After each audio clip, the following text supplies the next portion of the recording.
கூறுகிறோம். நன்றி sister. Thank you sister. Amen. Amen. Amen. அருமையான வார்த்தையின் வெளிச்சத்தோடு நாங்கள் இணைந்திருக்கிறோம். இந்த வார்த்தையை மற்றவர்களுக்கு அறிமுகப்படுத்துங்கள்.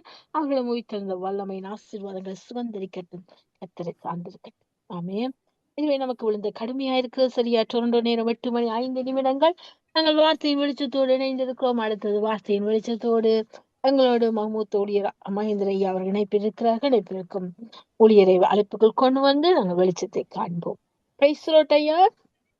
Praise the Lord, Sister Subha. Praise the lord ஐயா. Praise the lord. உயிர்த்தெழுந்த இயேசு கிறிஸ்துவின் நாமத்தினாலே வார்த்தையின் வெளிச்சத்தில் உங்களை நான் வாழ்த்தி வரவேற்கின்றேன். வெளிச்சத்தை காண ஆவலாய் இருக்கின்றோம். எடுத்து வாருங்கள் ஐயா. ஆமென். ஜெபம் பண்ணுவோம். அன்பான பரலோக தகப்பனே சுவாமி, இந்த சங்கம வானொலியிலே நித்திய வெளிச்ச நேரத்திலே ஒரு செய்தியை பகர உம்மோடு பேச ஒரு நேரத்தையும் தருணத்தையும் தந்தீரே, அந்த கிருபைக்கா நன்றி. இந்த கூறப்படும் வார்த்தைகள் எல்லாம் ஒரு வேதாகத்திலிருந்து கூறும்படி வேதாம அடிப்படையில் நான் கருத்துக்களை வெளியிட நீ கிருபை செய்ய வேண்டுமாக எல்லாம் அல்ல இயேசு கிறிஸ்துவின் அதிகாரமுள்ள நாமத்தினாலே ஜெபிக்கிறேன் பரமபிதாவே. ஆமேன். ஆமேன். இன்றைய நாளிலே உயிர்த்தெழுதலின் ஆசீர்வாதங்கள். இதற்கு முன்பு சிஸ்டர் பிரண்டா உயிர்த்தெழுதலின் வல்லமை என்ற தலைப்பிலே நல்ல ஒரு செய்தியை கொடுத்தால், வேதாம வசனத்துக்கூடாக அந்த வசனங்கள் வந்தபடியால் மிகவும் ஆசீர்வாதமாக இருந்தது. நன்றி. உயிர்த்தெழுதலின் ஆசீர்வாதங்கள் எடுத்துக்கொண்ட வசனம் லூக்கா 24:33-34. லூக்கா 24ஆம் அதிகாரம் 33-34. அந்நேரமே எழுந்திருந்து எருசலேமுக்கு திரும்பி போய் 11 அவளோடு கூடியிருக்க கண்டு கர்த்தர் மெய்யாகவே உயிர்த்தெழுந்து சீயோனுக்கு தரிசனமானார் என்று சொல்ல கேட்டார்கள். மெய்யாகவே கர்த்தர் உயிர்த்தெழுந்தார். இயேசு இன்றைக்கும் உயிரோடு இருக்கிறார். அவர் நேற்றும் இன்றும் என்றும் மாறாதவராக உயிரோடு இருக்கிறார். பாருங்கள், தேவதூதர்கள் கூறினார்கள் அவர் உயிரோடு இருக்கிறார். மகதலேனா மரியாள் சாட்சி பகர்ந்தால் அவர் உயிரோடு இருக்கிறார். என் மீட்பர் உயிரோடு இருக்கிறார் என்று யோபு பக்தர் முழங்கினான். நான் மரித்தேன், ஆனாலும் சதா காலங்களிலும் உயிரோடு இருக்கிறார் என்று இயேசு சொன்னார். இயேசு எதற்காக மரித்தார்? எதற்காக உயிர்த்தெழுந்தார்? நல்ல ஒரு கேள்வி. இயேசு எதற்காக மரித்தார்? எதற்காக உயிர்த்தெழுந்தார்? ரோமர் 14:9 சொல்லுகிறது, கிறிஸ்துவும் மரித்தோர் மேலும் ஜீவனுள்ளோர் மேலும் ஆண்டவராக இருக்கும் பொருட்டு மரித்தும் எழுந்தும் பிழைத்திருக்கிறார்.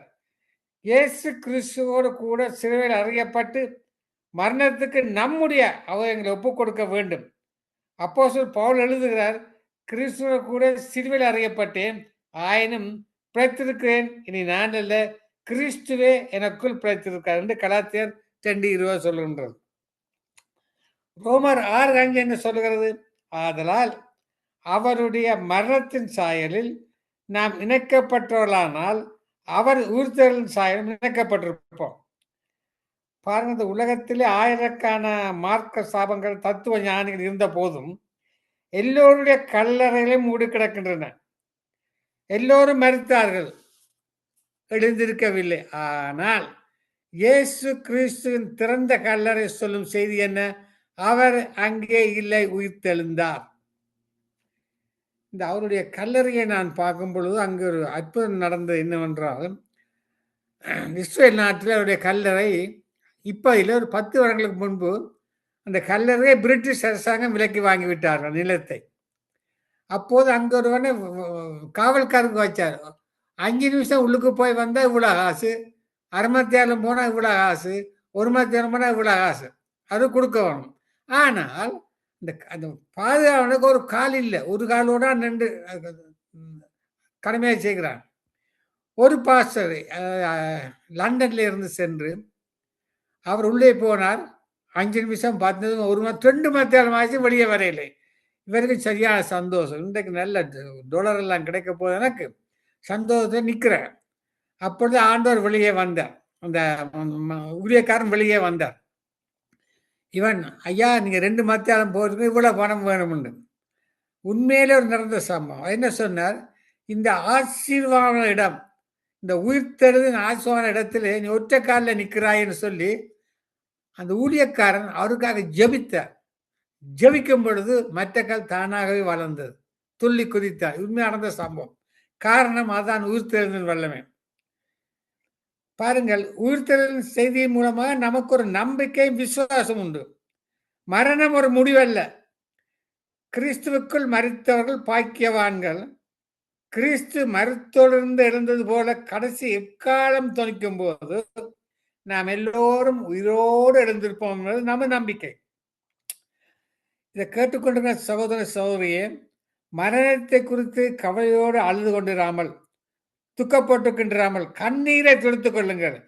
மரணத்துக்கும் பிறகும் நமக்கு ஒரு பெரிய நம்பிக்கை உண்டு. காரணம், கர்த்தர் மரணத்தின் மேல் வல்லமை உள்ளவர், பாதாளத்தின் மேல் வல்லமை உள்ளவர். அவர் மரணத்தையும் பாதாளத்தையும் ஜெபித்து உயிர்த்தெழுந்தார். நம்மையும் நிச்சயமாக உயிர்ப்பிப்பார். இயேசு என்ன சொன்னார்? யோவான் 11:25-26. யோவான் 11:25-26. இயேசு சொன்னார், நானே உயிர்த்தெழும் ஜீவனமாக இருக்கிறேன். என்னை விசுவாசிக்கிறவன் மரித்தாலும் பிழைப்பான், உயிரோர்ந்து என்னை விசுவாசிக்கிறவனும் என்றைக்கும் அறியாமல் இருப்பான். கடைசியாக இயேசு கிறிஸ்துவின் உயிர்த்தெழுதல் நாம் பெறுகிற ஆசீர்வாதம். தேவனுடைய பிள்ளைகள் என்னென்ன ஆசீர்வாதத்தை பெற்றுக்கொள்கிறார்? கடந்த ஞாயிற்றுக்கிழமை சபை நடந்த சபை முடிய நான் ஒரு சகோதரியை கேட்டேன், சிஸ்டர், ஆண்டவர் உயிர்த்தெழுந்தார், என்ன ஆசீர்வாதம் உண்டு? என்ன பிரதர் எப்படி சொல்றீங்க? அவர் மரிக்கல பிரதர், உயிர்த்தெழுந்துட்டார், அல்லேலூயா. அதுதான் அவரோட மறுமொழி. ஒரு சகோதரனை போய் கேட்டேன், பிரதர், ஆண்டவர் உயிர்த்தெழுந்தா உங்களுக்கு என்னென்ன ஆசீர்வாதம் உண்டு? என்ன பிரதர் எப்படி சொல்றேன்? கல்லர் காலி பிரதர், சந்தோஷம் கொண்டாடுங்க பிரதர், நான் வீட்டை வாங்கி வச்சிருக்கேன், சந்தோஷம் கொண்டாட போறோம். இதான் அவர்கிட்ட பதில். மூப்பரை போய் கேட்டேன், ஐயா உயிர்த்தெழுந்த வல்லமை இந்த ஆசீர்வாதம் என்ன பிரதர்? பாருங்க பிரதர், இவ்வளவு கூட்டம் ஜனம் வந்திருக்கு, இன்றைக்கு இருக்கவே இடம் இல்லை. ஐயா அவரு சந்தோஷம் என்ற தசமாக நல்லா சேர்ந்துட்டு இருக்கு. அப்ப அநேருக்கு தெரியாது இந்த ஆசீர்வாதங்கள் என்னன்னு, அநேருக்கு தெரியாது. தேவ பிள்ளைகளுக்கும் கூட இந்த உயிர்த்தெழுந்த ஆசீர்வாதங்கள் என்னன்னு தெரியாது. இயேசு என்ன சமாதானம் தருகிறார். லூக்கா 24:36. லூக்கா 24:36. உயிர்த்தெழுந்த இயேசு தருகிற முதல் ஆசீர்வாதம் சமாதானமாகும். இவரை குறித்து அவர் பேசிக் கொண்டிருக்கையில் இயேசுதாமே அவர் நடுவில் நின்று உங்களுக்கு சமாதானம் உண்டார். இன்று எத்தனையோ குடும்பங்கள்ல சமாதானம் இல்லை. மனைவி புருஷனுக்கு சமாதானம் இல்லை, பிள்ளைகளுக்கும் பெற்றோருக்கும் சமாதானம் இல்லை, பணம் உள்ளவருக்கு சமாதானம் இல்லை. காரணம் என்ன? அந்த உயிர்த்தெழுந்த ஆசீர்வாதங்களை நன்றாக கற்றுக்கொள்ளவில்லை. ஆசீர்வாதங்களை கற்றுக்கொள்ளும் பொழுதுதான், இந்த ஆழமான சத்தியத்தை கற்றத்தான் அந்த ஆசீர்வாதம் நாங்கள் பெற்றுக்கொள்ள முடியும். எத்தனை குடும்பங்களை பார்த்திருக்கேன், நன்றாக பண வசதி இருக்கின்றது, பிள்ளைகள் இல்லை, சமாதானம் இல்லாமல் துடிக்கிறார்கள். சில பேர் பணம் வச்சிருக்கிறார்கள் பேங்க்ல, இதோட நித்திரையில் $100 செல்லாம போகுமோ அப்படி நித்து சமாதானம், நித்திரையும் இல்லை, வியாதிதான் வருது. அப்ப உயிர்த்தெழுந்த இயேசு பேசிய ஆரம்ப வார்த்தைகளை சமாதானம் என்பதுதான். உனக்கு பென்சக்காரன், வீட்டத்தாரன், வருத்தத்தாரன் சொல்லல, சமாதானம். அவருடைய உயிர்த்தெழுந்தால் நமக்கு பெரிய சமாதானம் உண்டு. எல்லா பயமும் நீங்கி தேவ சமாதானமும் சந்தோஷமும் நம்முடைய உள்ளத்தை நிரப்புகிறது. பாருங்கள், இயேசு மரணமடைந்த பின்பு சீஷர்கள் பயந்து போய் கலக்கத்தோடு வீட்டின் மேல் அறையிலே கூடி அவர்கள் எதிர்காலத்தை குறித்து கலங்கி கொண்டிருக்கிறார்கள். சீஷர்கள் கலக்கமுற்ற அந்த வேளையில் இயேசு உங்களுக்கு சமாதானம் சொன்ன வார்த்தைகள் எவ்வளவு அவர்களை தேற்றி இருக்கும். இயேசு கிறிஸ்து யார்? அவர் சமாதானத்தின் தேவன், அவர் சமாதான பிரபு, சமாதான கர்த்தர், சமாதான காரணர். கேட்டுக்கொண்டிருக்கும் சகோதரிய சகோதரியே, இன்றைக்கும் நம்மை பார்த்து அன்போடு கூட சமாதானத்தை உங்களுக்கு வைத்து போகிறேன், என்னுடைய சமாதானத்தை உங்களுக்கு கொடுக்கிறேன், உலகம் கொடுக்கிற பிரகாரம் நான் உங்களுக்கு கொடுக்கிறதில்லை, உங்கள் இருதயம் கலங்காமலும் பயப்படாமல் இருப்பதா என்று அவர் சொல்லுகிறார். ஆம், அவரிடத்திலிருந்துதான் மெய்யான சமாதானம், தேவ சமாதானம் ஒரு நதி போல் புறப்பட்டு வருகிறது. இதை கேட்டுக்கொண்ட சகோதர சகோதரியே, நம்முடைய உள்ளத்திலே ஒரு தெய்வீக சமாதானம் நிரம்பி இருக்கிறதுக்கு காரணம் என்ன? அவர் உயிர்த்தெழுந்த இயேசு தருகிற சமாதானம். எஸ்ஐயா 26:3 என்ன சொல்லுகிறது? வாசித்து பாருங்கள். உம்மை உறுதியாய் பற்றிக்கொண்ட மனதுடையவன் உண்மையே நம்பி இருக்கிறபடியால் நீர் அவனை பூர்ண சமாதானத்துடன் காத்துக்கொள்வீர். இந்த சமாதானத்தை எவரும் கொடுக்க முடியாது. தேவன் தான் இந்த சமாதானத்தை கொடுக்க முடியும். வார்த்தையை வாசிக்கணும், ஜெபிக்கணும், துதிக்கணும். அது மட்டுமே இந்த கேள்வி பதினத்தில் வந்து கலந்து கொள்ளணும். அப்பாட சமாதானம் வரும். இந்த கேள்வி நிகழ்ச்சியில் ஆழமான சத்தியங்களை கற்றுக்கொள்ள முடியும். கற்றுக்கொள்ளும் போது சமாதானம் வரும். சமாதான பிறகு பூமிக்கு வந்து சமாதானத்தை விரும்புகிற யாவரும் தர விரும்புகிறார். அநேகர் சமாதானத்தை பெற்றுக்கொள்ளவில்லை. ஏன்? துன்மாக்கனுக்கும் சமாதானம் இல்லை என்று இயேசு சொல்கிறார். துன்மாக்கனுக்கு சமாதானம் இல்லை.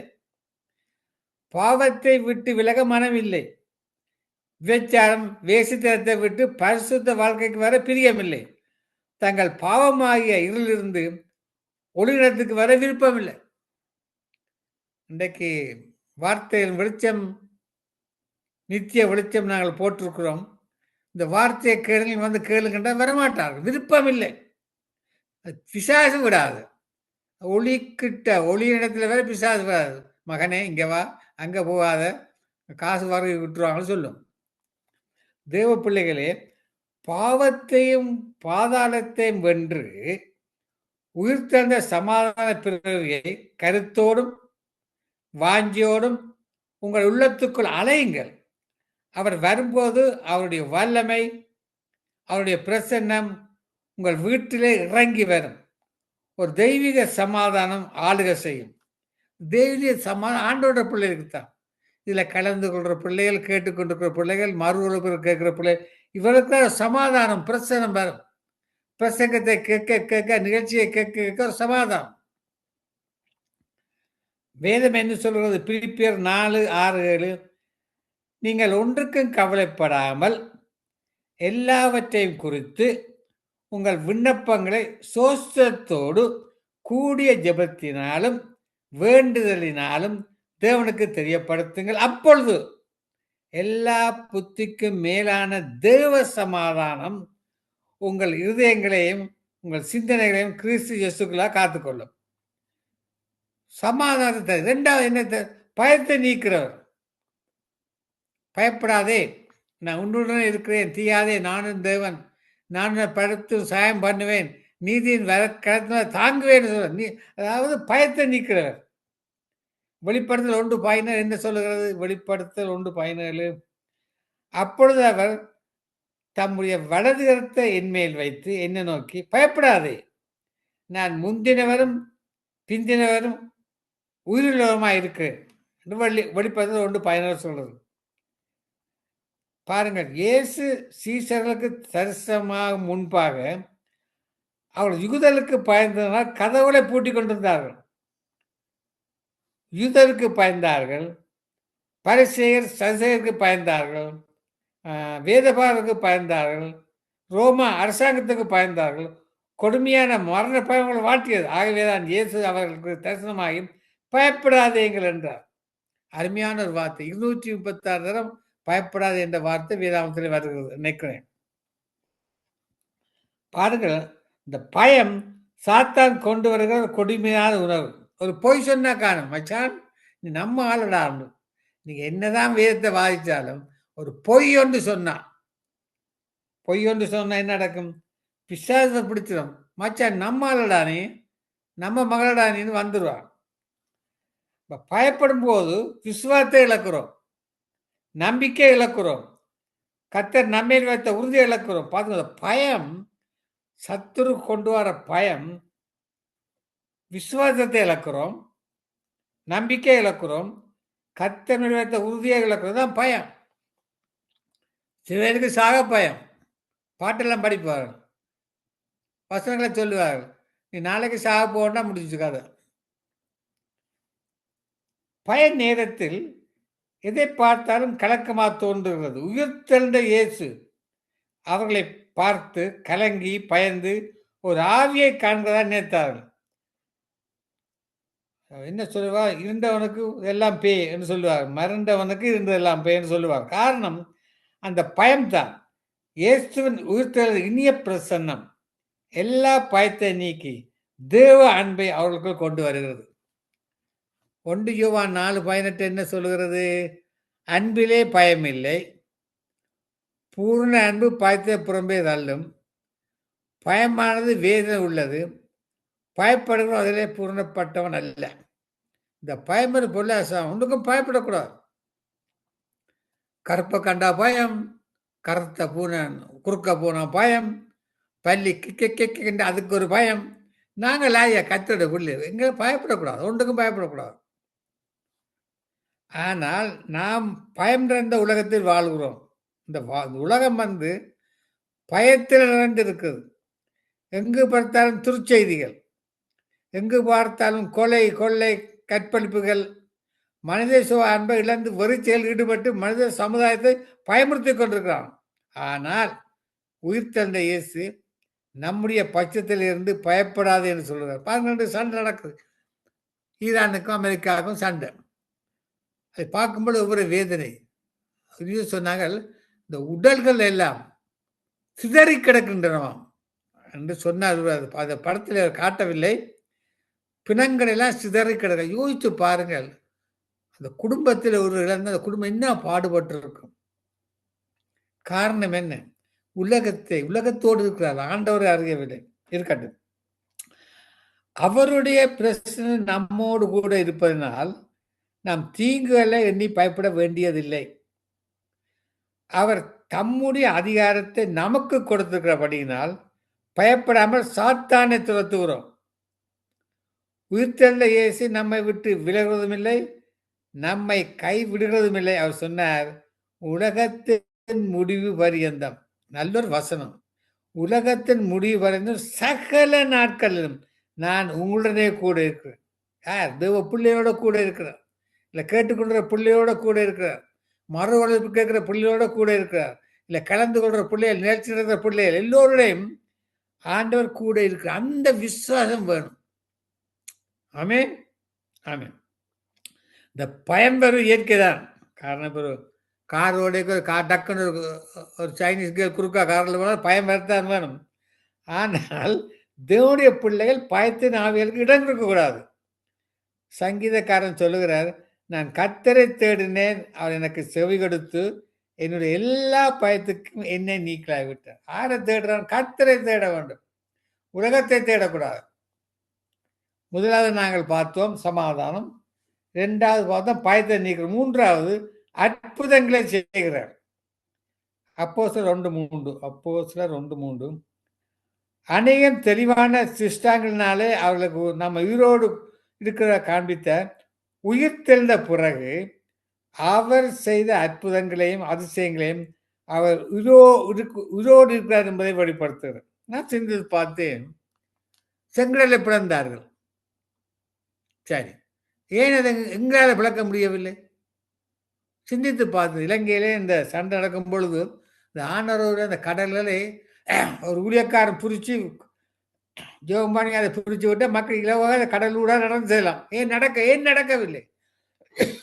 இந்த கேள்விக்கு என்னால் விட சொல்ல முடியாது. இருக்கணும். அவர் சிலுவைக்கு முன்பும் அற்புதம் செய்தார், உயிர்த்தெழுந்த பின்னும் அற்புதம் செய்தார். விசேஷமாக பேதுரு யோவானிடம் ஆழத்திலே தள்ளி கொண்டு போய் மீன் பிடிக்கும்படி உங்கள் வலைகளை போடுங்கன்னு சொன்னபோது வலைகள் கிளியத்தக்கதாக 2 மடங்கு தக்க மீன்களை பிடித்திருந்தது. இதுதான் பிரண்டாவும் சொன்னான். நல்லா கவனிக்க வேணும். மீன் பிடிக்க போனார்கள், அங்கே ஒரு மீனும் இல்லை. அந்த கடலில் ஒரு குட்டி மீனும் இல்லை. என்ன நடந்தது? ஏசி சொல்லி போட்டார், மீன்களுக்கு ஓட வேண்டாம், ஏய் மீன்களே அடுத்த சமுத்திரத்துக்கு ஓடுங்கோ. மீன்கள் எல்லாம் அடுத்த சமுத்திரத்துக்கு போயிட்டு, இந்த சமுத்திரத்தில் மீன் கிடைக்குமோ? பேதர் வலையை போட்டால் மீன் வேறுமோ? நடக்காத காரியம்.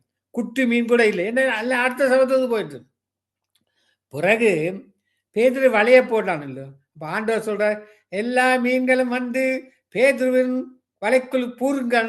அடிபட்டு இடிபட்டு வந்து சேர்ந்துட்டு எல்லாம் வந்து சேர்ந்துட்டு. இந்த ஆண்டோட திட்டம் நன்றா யோசிக்க வேணும்.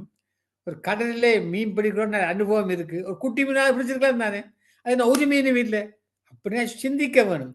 ஆண்டவர் ஆர்டர் போட்டார். மீன்களே போ அடுத்த சமுத்திரம். அது எல்லாம் அடுத்த சமுத்திரத்துக்கு போயிட்டு வலை போட மீன்களே இந்த வலைக்குள் வந்து பூங்கோன்னா அது சினிமா தியேட்டர் முதல் ஷோக்கு ஜனங்கள் இடிபட்டு இருக்கு. அது மாதிரி மீன் வந்தெல்லாம் கூட்டுக்கு வந்து பூந்துச்சு. இதான் நடந்தது. சரியோ ஓகே. அதுபோலவே உயிர்த்தெழுந்த பிறகும் திரளான மீன்களை பிடிக்கும்படி அற்புதம் செய்தார். 153 பெரிய மீன்கள் நிறையப்பட்ட வலைகள் இருக்க முடியாமல் இழுத்துக் கொண்டது. இங்கே இந்த 153 மீன்கள் கலிலியா கடலிலே 153 மீன்கள் விதமான மீன்கள்லாம் இருக்கின்றன. இப்போ அங்கே மீன்கள் பிடிக்க 153 மீன்கள் அப்ப தான் இருக்காங்க. 153 மீன்கள் அதை அந்த கலிலியா கடையில காணக்கூடியதா இருக்காங்க. போட்டில் எழுதி போட்டிருக்கிறார்கள். அற்புதங்களை செய்கிறவர் இன்றைக்கும் உயிரோடு இருக்கிறார். இயேசு கிறிஸ்து நேற்றும் இன்றும் என்றும் மாறாதவர் இருக்கிறார்.